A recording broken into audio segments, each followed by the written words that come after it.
Chers téléspectateurs, immense est la joie qui m'anime une fois de plus lorsque je sais combien vous êtes nombreux à regarder ce programme panafricain.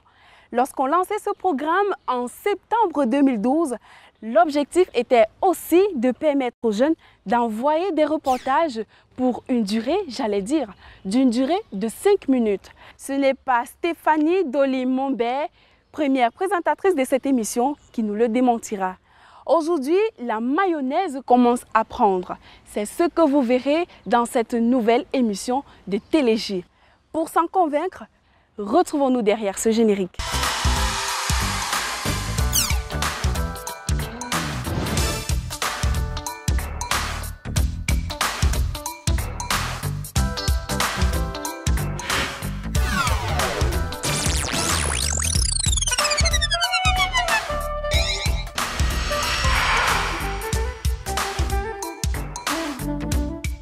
Une fois de plus, recevez nos salutations les meilleures.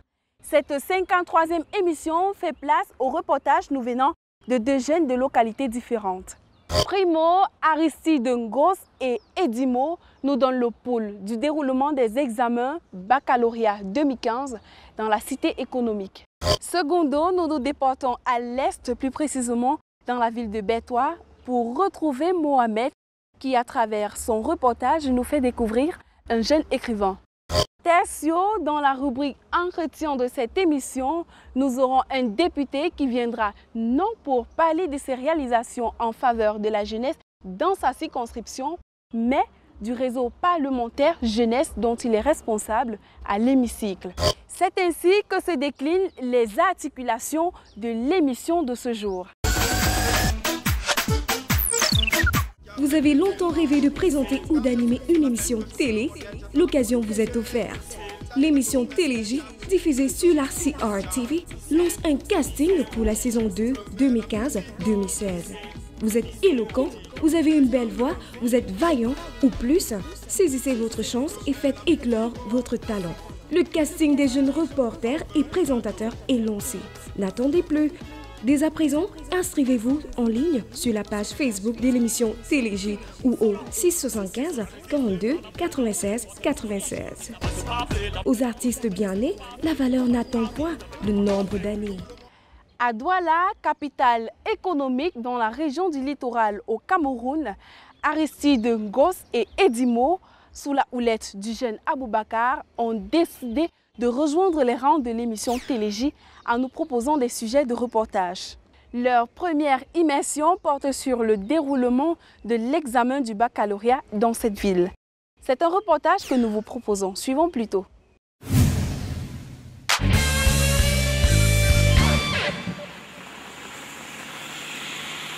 Malgré les pluies intempestives qui s'invitent aux examens officiels cette année, il fait plutôt beau temps par ici.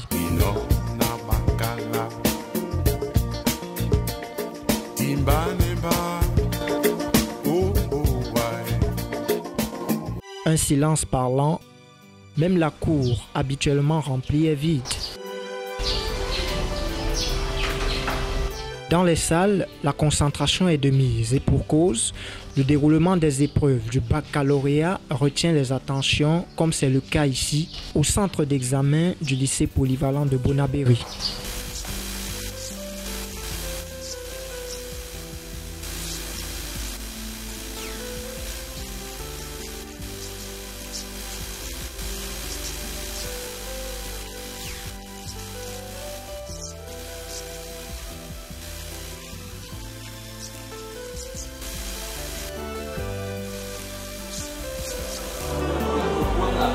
La sérénité règne, la ponctualité n'est pas en reste pour s'éviter tout compromis, même si, toutefois, l'on note des absences et des rares cas de maladie.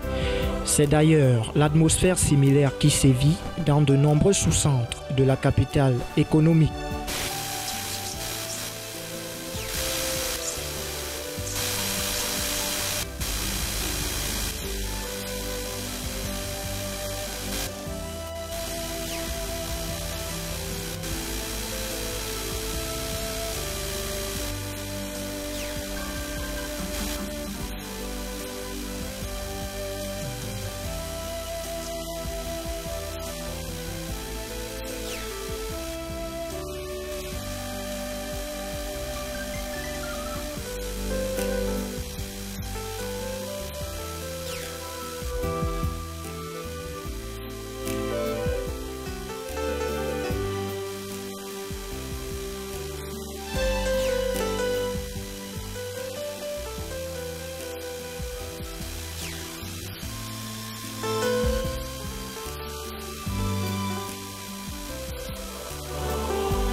les épreuves, selon les candidats rencontrés, sont abordables.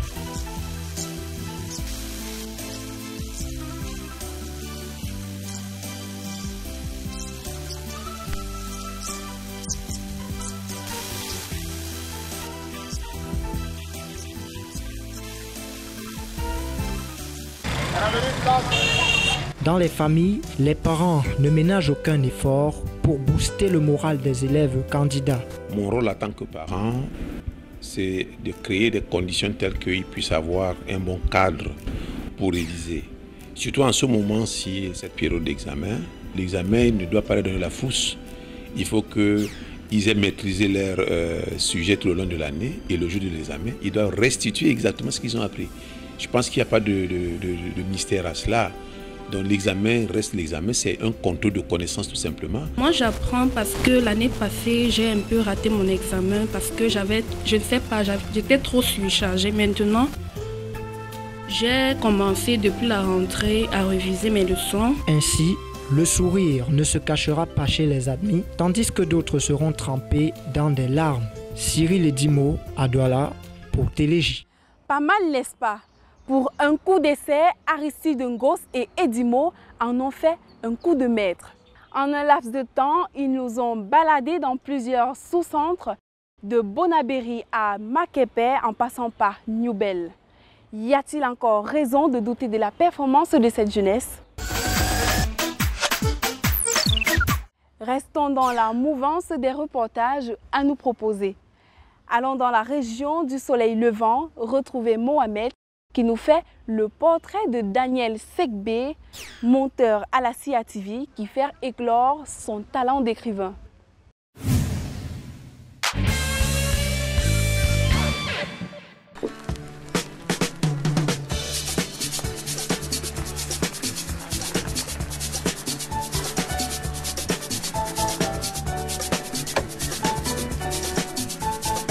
Né le 21 novembre 1973 à Bafia dans la région du Centre Cameroun, Daniel Alain Sekbe, de son prénom, a ainsi réussi avec son deuxième roman à remporter une importante distinction littéraire.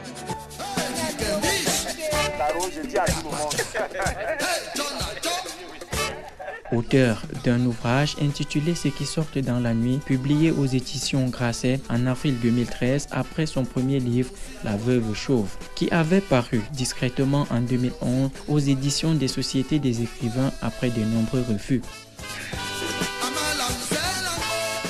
La persévérance a fini par payer pour ce monteur en service à la station régionale de la télévision publique CRTV Est à Bertois. Généralement, même quand vous ne travaillez pas, et que vous êtes écrivain, il arrive que vous écrivez dans la nuit. Je connais plein d'écrivains qui n'écrivent que dans la nuit. Et leur journée leur sert à se reposer ou bien à déterminer les séquences qui seront approfondies dans la nuit. Bon, en ce qui me concerne, comme je suis monteur à la CRTV, je suis bien obligé d'assumer mes fonctions de monteur.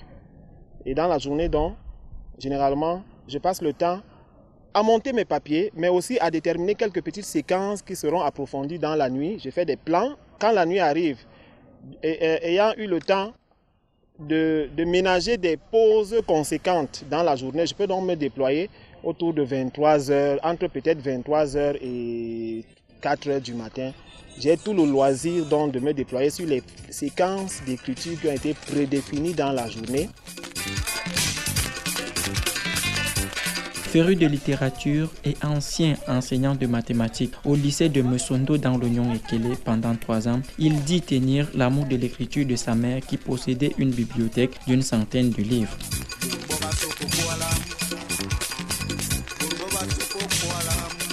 Technicien de télévision désigné prix du meilleur roman francophone 6 mois après Léonore Amiano qui a décroché le prix Femina en novembre 2013. Daniel Alain Sekbe explore donc cet univers de la sorcellerie à travers Ce qui sort dans la nuit, un roman inspiré des faits occultes qui traversent les sociétés africaines contemporaines en général et la société camerounaise en particulier.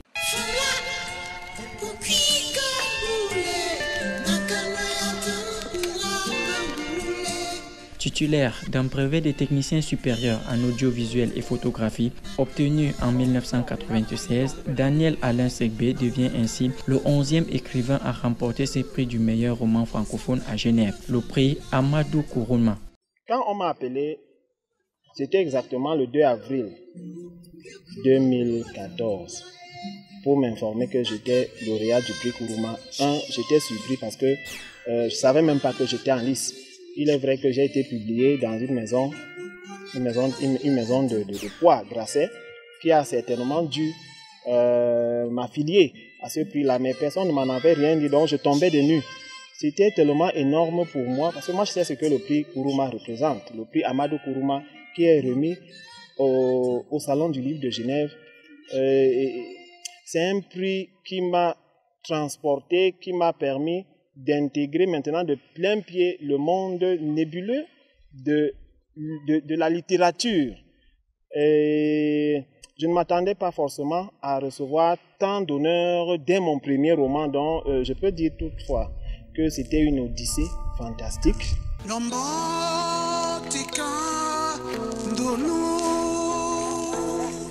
Voilà donc un ouvrage écrit par un monteur qui est sélectionné parmi les meilleures propositions de lecture francophone dans le genre roman à l'unanimité par un jury présidé par un écrivain français. Faut-il, pour autant dire, penser au réveil des écrivains camerounais de la nouvelle génération? Le conseil le meilleur que l'on puisse donner à la jeunesse, c'est celui de la persévérance, de la détermination. Il y a plein de jeunes qui ont du talent, mais parfois le talent ne suffit pas. Il faut un objectif bien déterminé. Il faut une détermination à toute preuve. Pour ceux qui se destinent, par exemple, à la littérature, à devenir écrivain, sachez que de prime abord, vous allez recevoir des tombereaux de lettres de refus. C'est extrêmement compliqué d'intégrer le cénacle des écrivains à un certain niveau. Et quand vous aurez reçu 10 lettres de refus et que vous aurez abandonné, même quel que soit votre talent, vous ne méritez pas d'être écrivain. Il faut être déterminé. C'est vrai, il faut avoir du talent. Et il faut rêver grand. Il faut déjà rêver grand. Parce que j'ai l'impression que la plupart des jeunes s'auto-censurent face aux vicissitudes de tous les milieux, que ce soit académique, que ce soit culturel, sportif ou autre. Mais il faut y aller. Quand vous tombez 15 fois, relevez-vous 16 fois. Ce n'est pas l'échec en soi qui est mauvais, mais c'est la gestion de l'échec. Et l'échec est toujours au commencement des grandes entreprises. Et il faut donc pouvoir le gérer. Conseil donc pour me résumer. Objectif démesuré, pourquoi pas, mais détermination à toute épreuve et persévérance. Daniel Alain Segbé est la preuve que le travail finit toujours par payer.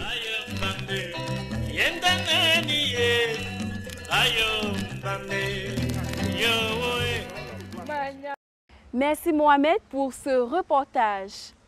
Fondée en 1907, la maison d'édition Grasset n'a jusqu'ici publié au Cameroun que les ouvrages de 2 écrivains, à savoir La saison de l'ombre de Leonora Miano, prix Femina 2013, Ceux qui sortent dans la nuit, prix Kourouma 2014, La profession des charognards, paru en mai 2015 aux éditions Clés de Daniel Segbé. Voilà 2 jeunes écrivains qui font honneur à la littérature camerounaise sur la scène internationale.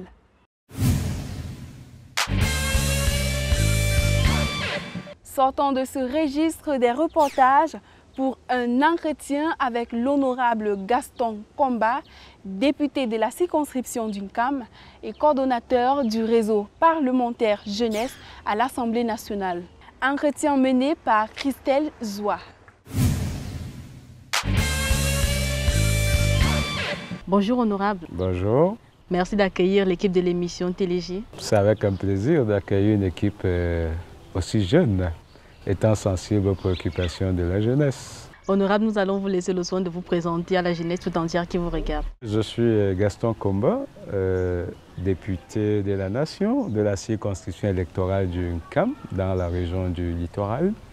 Je suis le coordonnateur du réseau parlementaire Espérance Jeunesse à l'Assemblée nationale que j'ai mis en place au cours de la dernière législature en 2011, en fin 2011.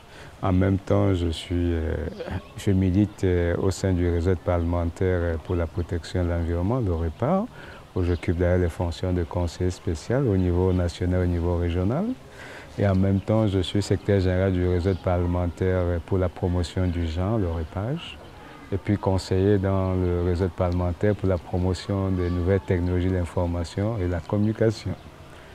Vous voyez que j'ai un réel intérêt pour le mouvement associatif.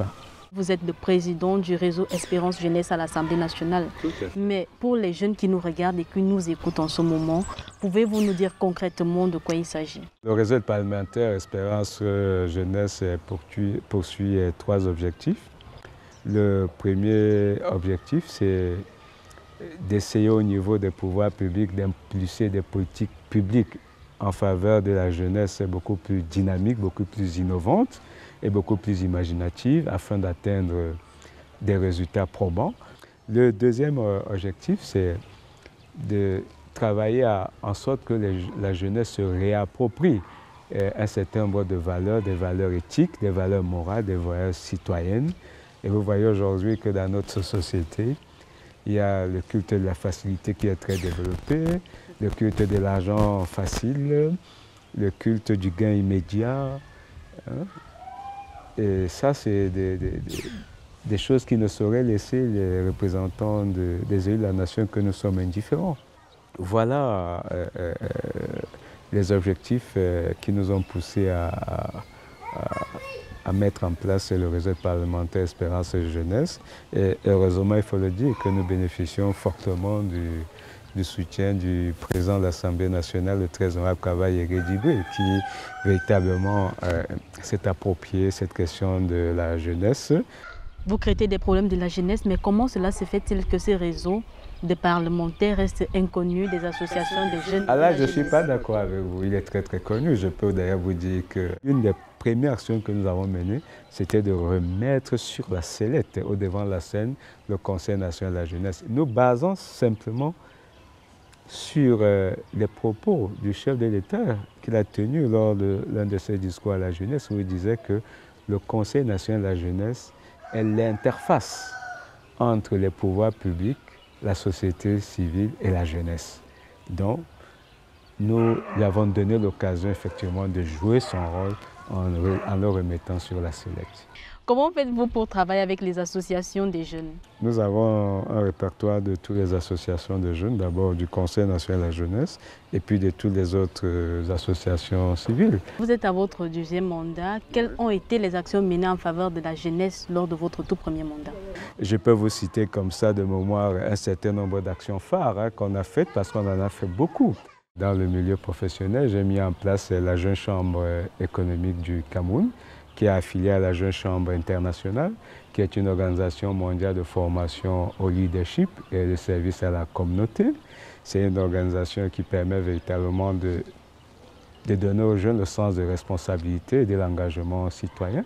Nous avons ensuite organisé la journée de l'éthique et du civisme, qui s'est déroulée au lycée général de l'Éclair, en présence du président de l'Assemblée nationale et d'environ 200 élèves choisis dans la ville de Yaoundé, en présence du ministre des Enseignements secondaires, du ministre de la Jeunesse, du ministre de l'Éducation, de Madame le ministre de l'Éducation de base, où nous avons assisté à titre indicatif à une leçon sur la citoyenneté.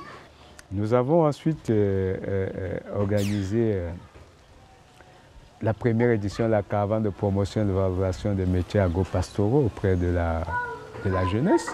L'objectif étant de redonner ces lettres de noblesse aux métiers agricoles et aux métiers de l'élevage et de dire aux jeunes que c'est des métiers comme tous les autres et que ces métiers permettent de gagner sa vie autant que les métiers de bureau, sinon d'ailleurs mieux, sinon plus.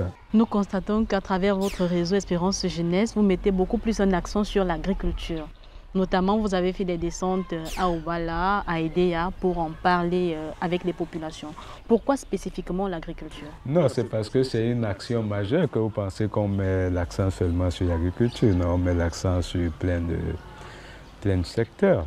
Mais Le secteur de l'agriculture et de l'élevage nous semble être véritablement des secteurs porteurs et des secteurs qui sont en net recul par rapport à l'intérêt des jeunes. Le président de la République, Paul Biya, disait d'ailleurs que l'agriculture et l'élevage sont notre authentique richesse et qu'il faut intéresser la nouvelle génération à l'agriculture. Parce qu'aujourd'hui, il y a un mépris. Il y a un mépris vis-à-vis des métiers agricoles. Ce n'est pas seulement au niveau de la jeunesse. Il y a même un mépris institutionnel. Je prends toujours cet exemple pour dire qu'un jeune qui reste au village, qui a 1-2 hectares de cacao, de bananes, plantains, qui gagne très bien sa vie.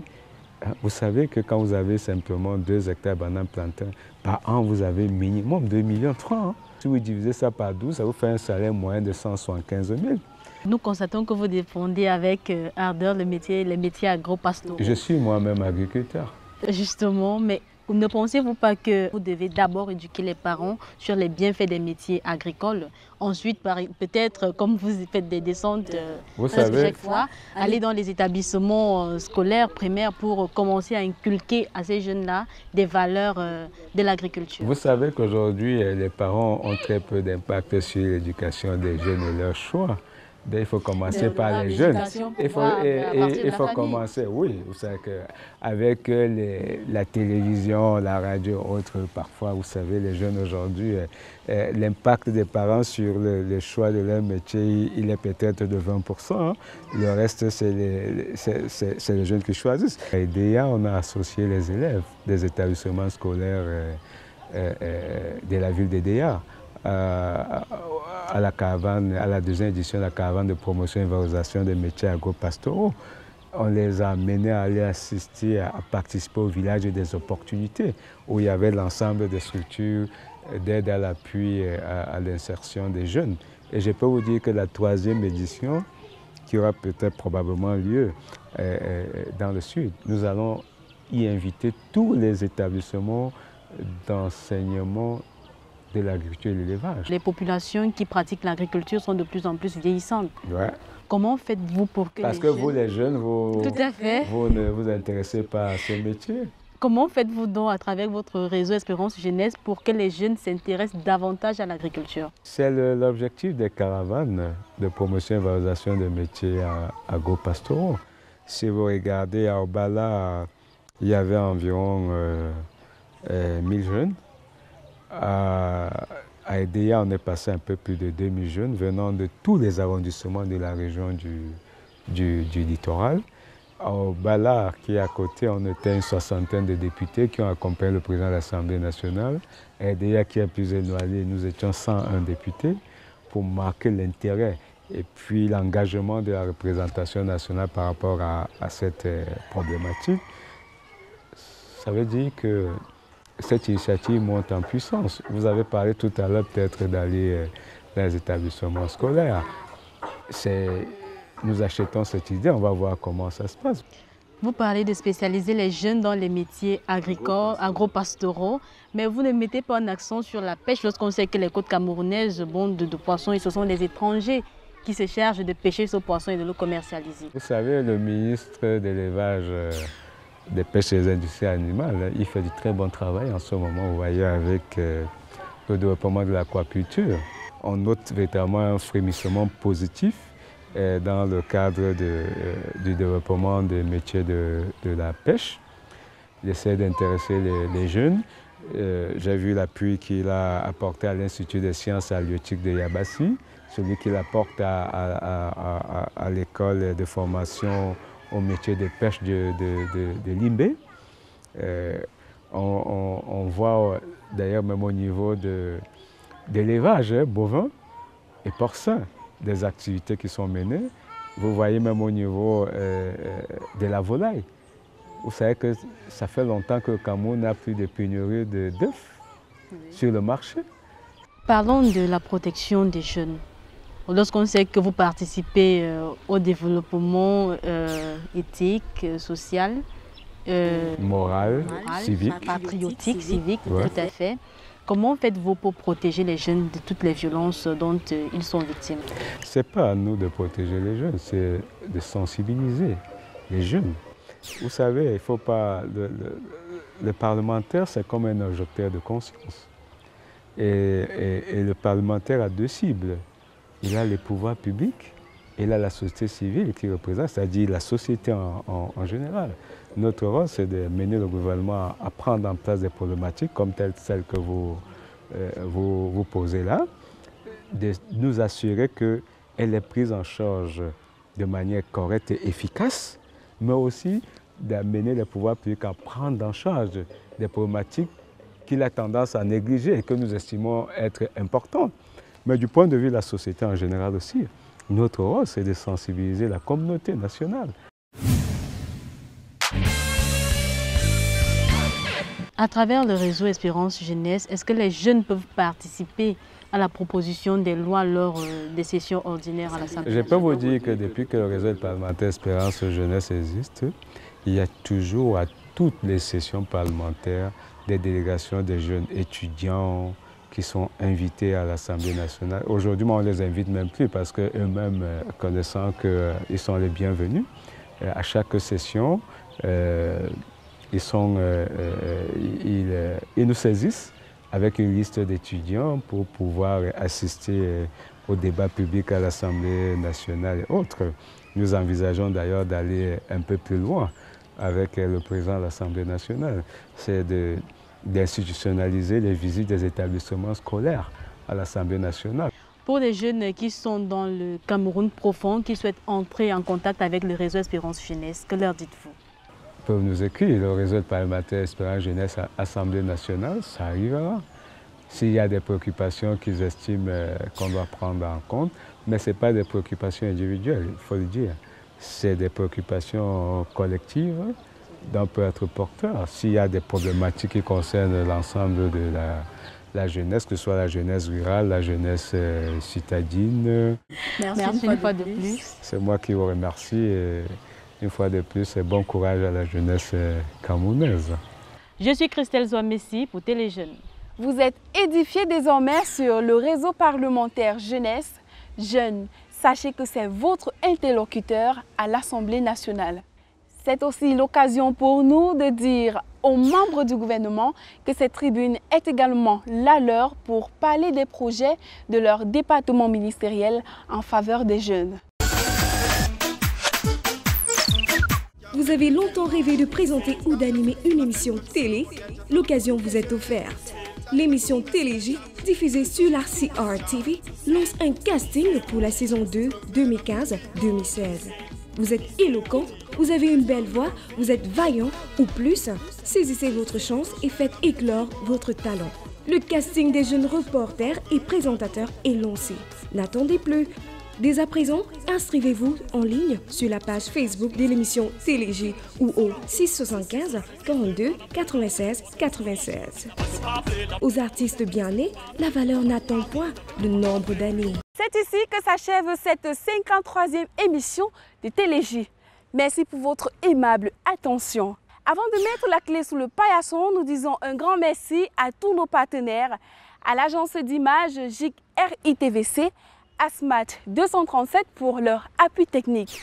Un merci particulier au directeur général du Palais des Congrès pour ce site magnifique. Si vous voulez vous rendre belle et pimpante comme moi, une seule adresse, Vivi Estetica, institut de beauté mixte situé au Carrefour Mec, ici à Yaoundé. Retrouvez cette émission sur notre page YouTube, Facebook, Twitter pour un visionnage illimité. Sachez que l'émission Télégie soutient nos forces de défense qui se battent pour l'intégrité de notre territoire national. Les gars, pour vous qui êtes au front, sachez que la jeunesse camerounaise est de tout cœur avec vous. Tout en souhaitant un jeûne paisible à nos frères musulmans, nous vous laissons en agréable compagnie des populations du village Ekomba, c'est dans le département d'Union et Foumou. À la prochaine, Inch'Allah. Je m'appelle Mathieu Fama. Je suis animateur des jeunes à Ekomba et j'aime suivre l'émission Téléjeunes. Je m'appelle Nanga Samula Mireille. Nous ici au village Ekomba 2, on ne voit que Télégie. Mais avant nous avons massé les ville Ekomba. Mais dis-moi non, émission. Tu es le roi. télégie. Mais il finit Borbesse, Veyen. Mais non, on Sophie, comme ma dingue Mayenne télégie. Ma dingue Mayenne télégie. Bon, Bessie, télégie. Il y a un bon. Je suis des combats. Il faut l'animer. Oui, je m'intéresse à téléjeune. Je combat Congo. Ma dingue Mayenne télégie. Ma bande bongo binanka ya podo bistu bien dingue télégie. D'un tel amour, Seigneur, seule ta miséricorde, oh, me réchauffe le cœur. Je peux voir la beauté de tes merveilles dans ma vie.